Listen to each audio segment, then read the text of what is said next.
You wake up tired before the day has even asked anything from you. Your mind is already racing. Deadlines, expectations, comparisons you never agreed to play.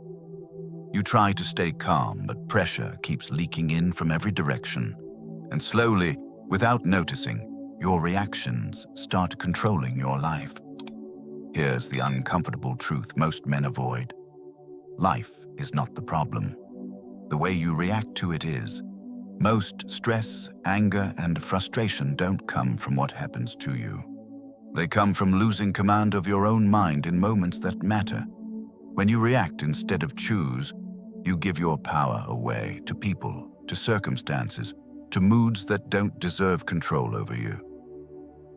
2,000 years ago, the Stoics saw this clearly. Marcus Aurelius governed an empire while battling his own inner chaos. Epictetus owned nothing, yet lived with a freedom most modern men never experience. They understood something timeless. Control the mind, and life stops controlling you. Stoicism is not emotional suppression. It is mental discipline for men who refuse to be ruled by impulse, pressure, or fear. It is a weapon forged in hardship, and it works even now. In this video, you'll learn 10 Stoic lessons that can fix most of your problems by restoring control where it belongs. Stay until the end. Like the video, subscribe, and comment below. I choose how I respond. Lesson 1. Control your reactions or lose your power. Most men don't lose power because they are weak. They lose it because they react too fast. A sharp email, a careless comment, a driver cutting you off, someone questioning your competence or your respect. The reaction comes instantly. Irritation, defensiveness, anger. And in that moment, something important slips away, your authority. When a man reacts impulsively, he broadcasts one message to the world. I am being controlled. Controlled by emotions, controlled by other people's behavior, controlled by circumstances he didn't choose. The Stoics understood that power is not loud. It is quiet, restrained, and deliberate. Epictetus said, "It's not what happens to you, but how you react to it that matters." This isn't motivational language. It's a tactical warning. The moment you surrender your reaction, you surrender command of yourself. Think about everyday life in America. A tense commute turns a calm morning into a hostile one. A passive-aggressive email pulls you into a mental argument that lasts all day. A small sign of disrespect triggers a response that damages your credibility more than the insult ever could. None of these events are powerful on their own. Your reaction gives them power. Stoicism teaches a simple but ruthless truth. You do not control events. You control your response. And that is where real strength lives. Here is the Stoic protocol that separates disciplined men from reactive ones. Pause. Do nothing for a few seconds. Silence breaks the chain of impulse. Breathe. One slow breath signals your nervous system that you are in charge. Choose. Ask one question. What response preserves my dignity and authority? This is not weakness. This is dominance over yourself. Men who master their reactions become unpredictable in the best way. They don't explode. They don't beg for validation. They don't hand their power to every irritation that appears. They decide. End this lesson with a rule you carry into every situation. I decide before I react. Lesson 2.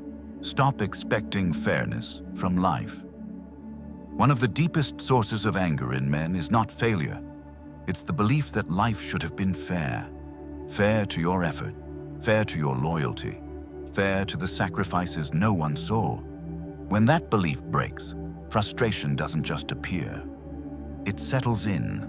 The illusion of fairness quietly shapes expectations. You work hard, so you expect recognition. You stay loyal, so you expect loyalty in return. And when life violates that unspoken contract, resentment begins to grow. Marcus Aurelius never looked at life through a romantic lens. As an emperor, he saw betrayal, corruption, illness, and loss up close. Yet he never framed injustice as a personal insult. He understood something most men learn too late. Life is indifferent, not malicious. Think about the moments that still trigger you. Being betrayed by someone you trusted without question. Watching a less capable man get promoted ahead of you.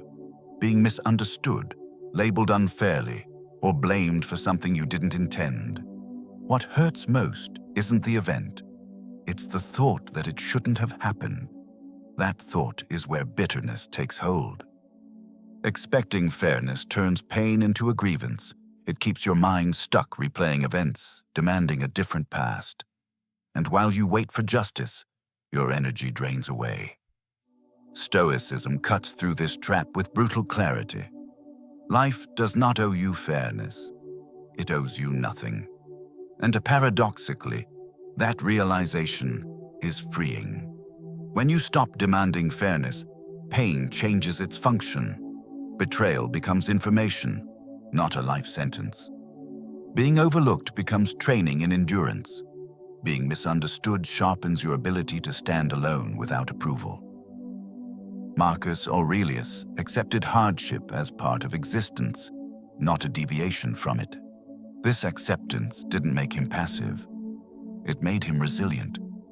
He didn't waste strength resenting reality. He used adversity as fuel to build character. Men who let go of fairness grow dangerous in the best way. They stop waiting for permission to move forward. They stop needing validation to stay steady. They stop bleeding energy into resentment. Carry this lesson with you as a personal rule of strength. I don't demand fairness, I demand strength. Lesson 3. Focus only on what you can control.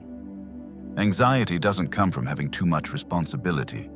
It comes from trying to control what was never yours to control in the first place.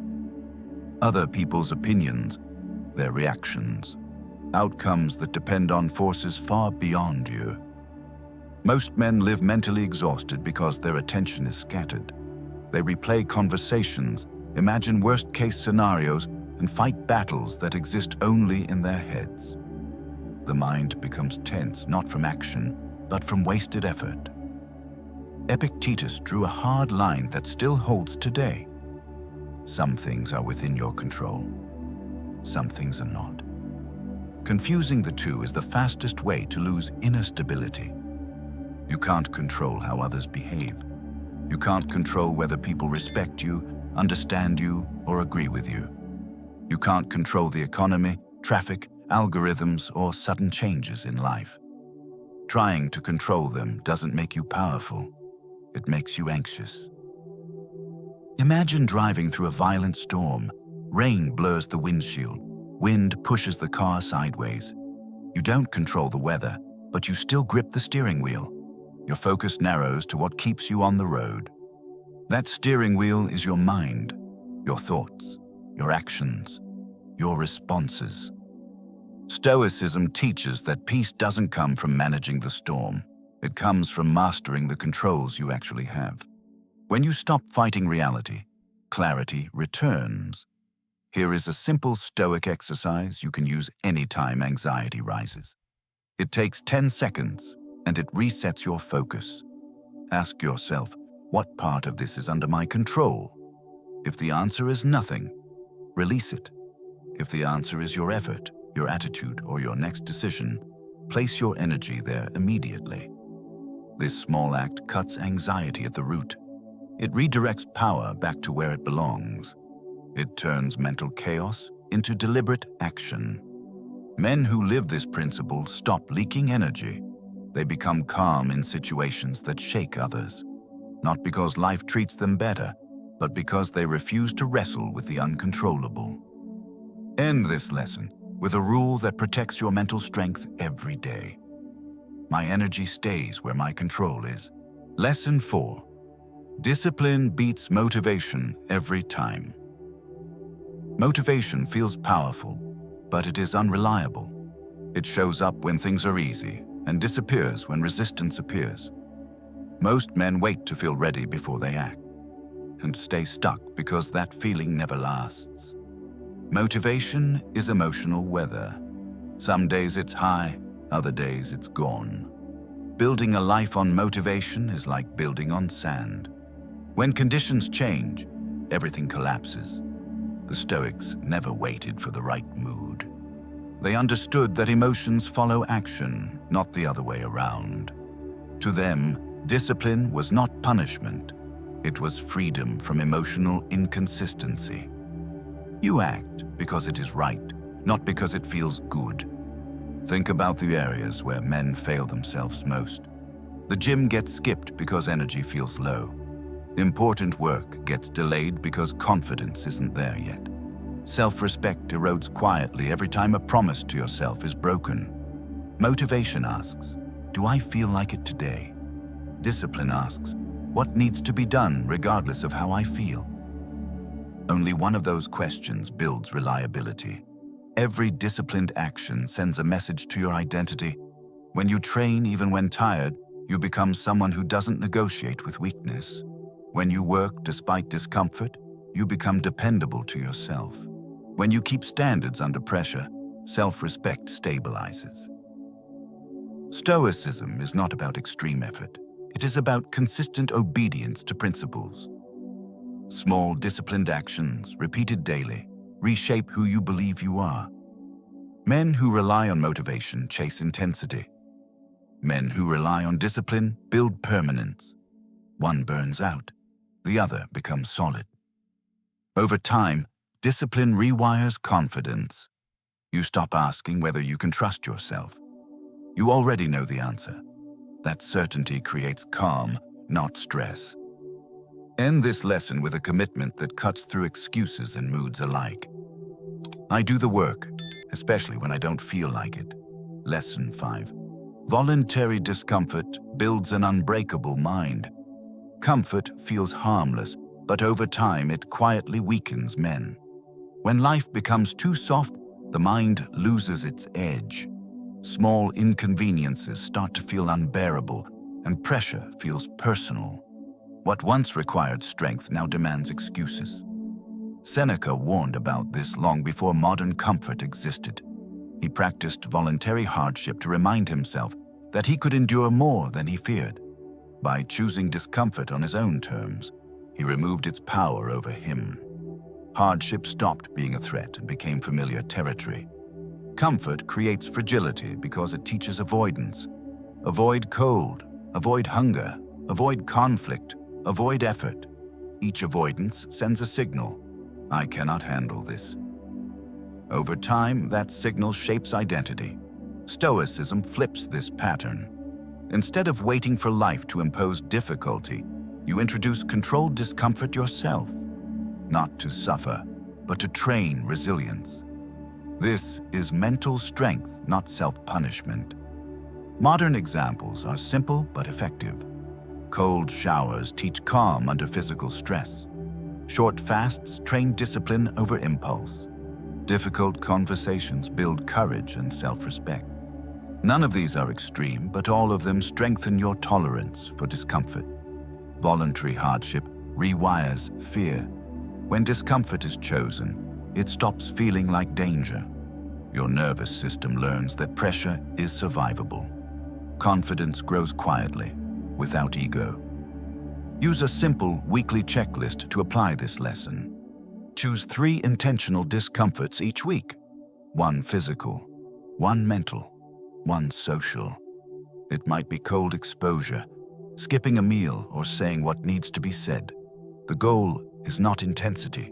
The goal is consistency.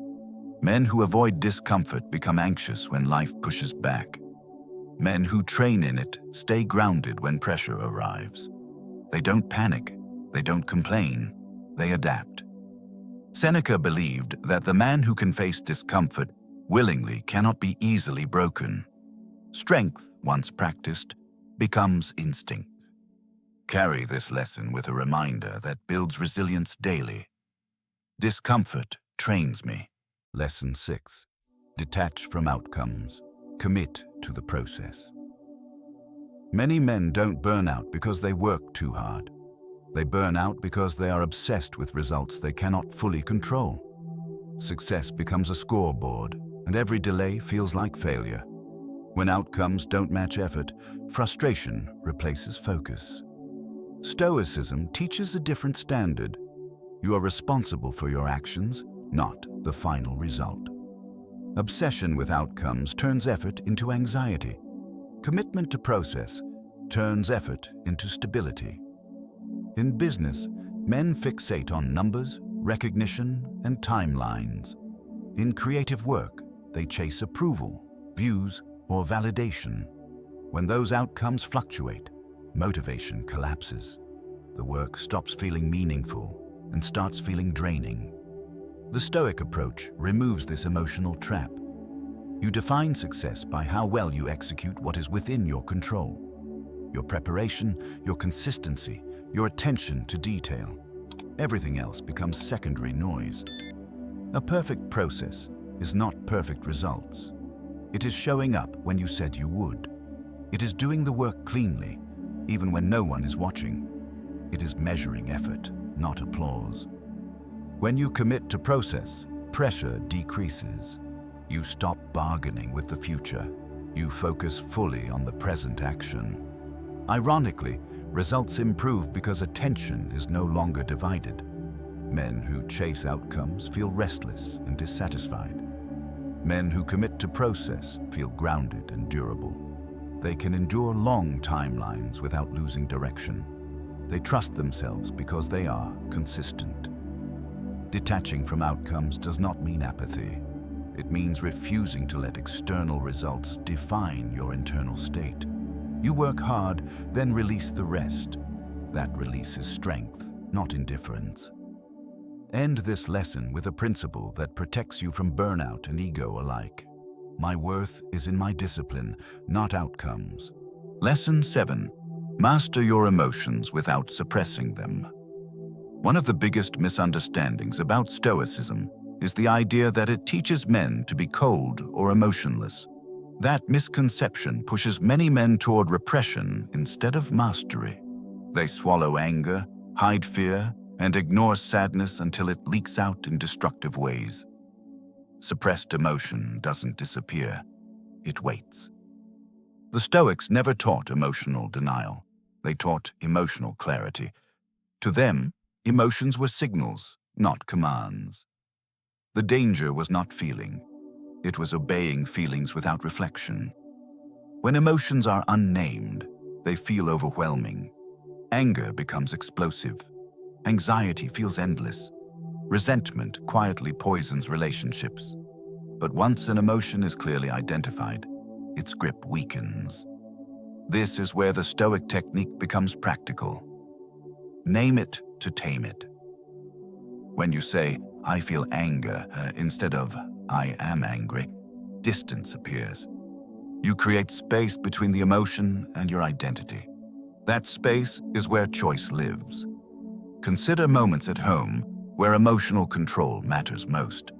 A tense conversation with your partner, a disagreement about money or priorities, a moment when frustration tempts you to raise your voice or shut down. Reacting may feel justified, but it always leaves damage behind. Stoic mastery means acknowledging the emotion without surrendering to it. You don't deny irritation. You observe it. You let it pass through without steering your behavior.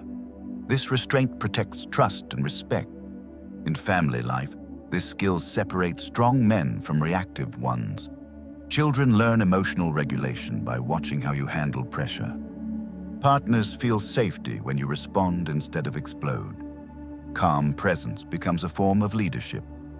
Emotional mastery is not silence, it is deliberate expression. You choose when to speak, how to speak, and what truly matters. That choice preserves dignity on both sides. Men who master their emotions gain quiet authority. They are steady in moments that test others. They feel deeply without being ruled by feeling. They remain human without becoming unstable. End this lesson with a standard that keeps emotion in its proper place. I feel, but I decide. Lesson 8. Stop seeking validation from others. Many men spend years building a life that looks impressive, yet feels strangely hollow.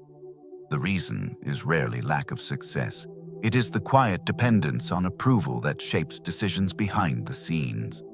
When validation becomes the standard, freedom slowly disappears. Living for applause turns your life into a performance. You measure your worth by reactions instead of principles. Praise feels like relief. Silence feels like rejection. The mind becomes restless, always scanning for signals of acceptance. Marcus Aurelius warned against this long before social media existed. He wrote about the inner citadel, a part of the mind untouched by praise or blame. When your confidence lives outside you, that citadel collapses. Every opinion becomes a potential threat. Look at how validation controls modern behavior. Carefully crafted posts designed to be liked. Workplace conversations shaped to avoid disagreement. Decisions filtered through the question, "How will this look?" Each adjustment feels harmless, but together they form a cage. Stoicism draws a clear line between what belongs to you and what doesn't. Reputation is external. Approval is external. Character is not. When you trade character for acceptance, you lose both. Men who stop chasing validation begin to move differently. They speak with calm certainty instead of rehearsed confidence. They choose what is right over what is popular. They accept misunderstanding without panic. To rebuild independence, the Stoics practiced quiet integrity. Choose one value you respect: honesty, discipline, restraint, or courage. Live by it for one full day. Tell no one. Expect no recognition. At first, the absence of approval feels uncomfortable. Then it becomes grounding. You realize how much energy was spent seeking permission. That energy returns to you. The inner citadel strengthens with each unobserved act of integrity. Confidence becomes internal, not negotiated. Self-respect replaces the need for applause. Men who live by principle do not need constant reassurance. They are steady whether praised or ignored. They stand firm without needing an audience. End this lesson with a standard that restores your autonomy. I don't need permission to live right. Lesson 9. Remember you will die. Memento Mori. Most men live as if time is a renewable resource. Days repeat, routines settle in, and urgency quietly disappears.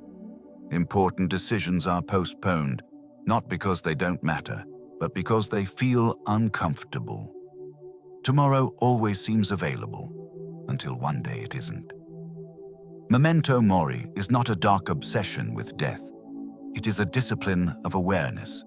The Stoics used it to wake themselves up. When you remember that life is finite, distractions lose their grip. Seneca warned that life is not short. We simply waste much of it. Hours vanish into avoidance, overthinking, and delay. What feels harmless in the moment becomes irreversible in hindsight. Time spent postponing becomes life unlived. Procrastination is not laziness. It is fear disguised as patience. Men delay hard conversations, decisive actions, and personal change because delay feels safer. But safety through postponement is an illusion. Every time you delay what matters, you trade life for comfort. The cost is invisible at first, then years pass, and regret quietly accumulates. This is how life slips away without drama. Memento Mori cuts through this illusion with precision. It reminds you that time is not something you have. It is something you are spending. Every choice either honors that truth or ignores it. Clarity returns when denial disappears. Use this Stoic exercise to bring urgency back into focus. Ask yourself 3 questions, honestly and without distraction. What 3 actions would you regret never taking if your time ended sooner than expected? Which conversations would remain unsaid? Which version of yourself would never be realized? Write them down immediately. Then choose one action you can take within the next 24 hours. not a plan, not preparation. Action. Men who live with Memento Mori don't rush, but they don't drift. They stop wasting energy on trivial conflicts. They prioritize courage over comfort. Their decisions gain weight and direction. Remembering death does not make life smaller. It makes it precise. Gratitude sharpens. Focus deepens. Courage becomes necessary, not optional. End this lesson with a commitment that brings life back into your hands. I act while I still can. Lesson 10. Live by virtue, not mood. Mood is unstable by nature. Some days you feel focused and confident, other days restless or irritated. If your behavior follows your mood, your life will lack direction. This is why the Stoics placed virtue above emotion. Stoicism does not ask you to feel a certain way. It asks you to live by standards that do not change with circumstance. When emotions fluctuate, virtue becomes the axis that keeps you steady. Without it, every bad day pulls you off course. The Stoics defined 4 core virtues. Wisdom guides clear judgment instead of impulse. Courage allows you to act despite fear or discomfort. Justice keeps your behavior aligned with fairness and responsibility. Temperance prevents excess and emotional extremes. When mood dominates, principles disappear. You speak when angry, withdraw when discouraged, compromise when tired. But when virtue leads, behavior stays consistent. You act correctly, even when you don't feel like it. Think of men who are respected without explanation. They keep their word. They hold standards, even when no one is watching. They do not negotiate values based on convenience. Their reliability builds trust naturally. Living by virtue simplifies decision-making. Instead of asking how you feel, you ask what is right. Instead of reacting, you align with principle. This removes inner conflict and restores clarity. Stoic men are not perfect. They experience frustration, doubt, and fatigue like anyone else. The difference is that emotions don't dictate behavior. Virtue holds the line when mood tries to take control. End each day with a simple, stoic ritual. Ask yourself 3 questions. Did I act with wisdom today? Did I show courage where it mattered? Did I maintain justice and restraint? This reflection strengthens character over time. It trains your identity to respond to principle, not impulse. Slowly, stability replaces volatility. Self-respect becomes consistent. Virtue is not abstract philosophy. It is a practical framework for living with dignity under pressure. When everything else shifts, it remains. End this final lesson with a standard that anchors your life, regardless of mood. My character is my foundation. You've just explored 10 Stoic lessons built around one clear path: control, discipline, and virtue. It begins with mastering your reactions, letting go of the need for fairness, and focusing only on what you can control. It continues with discipline over motivation, voluntary discomfort, emotional mastery, and freedom from validation. And it ends at the heart of Stoicism, living by virtue, not by mood. Together, these lessons point to one essential truth. Stoicism does not make life easier. It makes you stronger. Stronger under pressure. Stronger in uncertainty. Stronger when emotions, people, and circumstances try to pull you off balance. You don't need to change everything at once. Choose one lesson from this video, the one that hit you the hardest. Practice it deliberately for 7 days. Not perfectly, consistently. That is how Stoic philosophy becomes real strength, not just ideas. Thank you for spending this time here and for taking your growth seriously. If this video helped you think more clearly or feel more grounded, support the channel by liking the video and subscribing. Leave a comment sharing the Stoic lesson that resonated most with you. In the next video, we'll go deeper into practical Stoic training for modern pressure. Until then, remember, You don't fix your life by fixing the world. You fix your life by mastering your mind.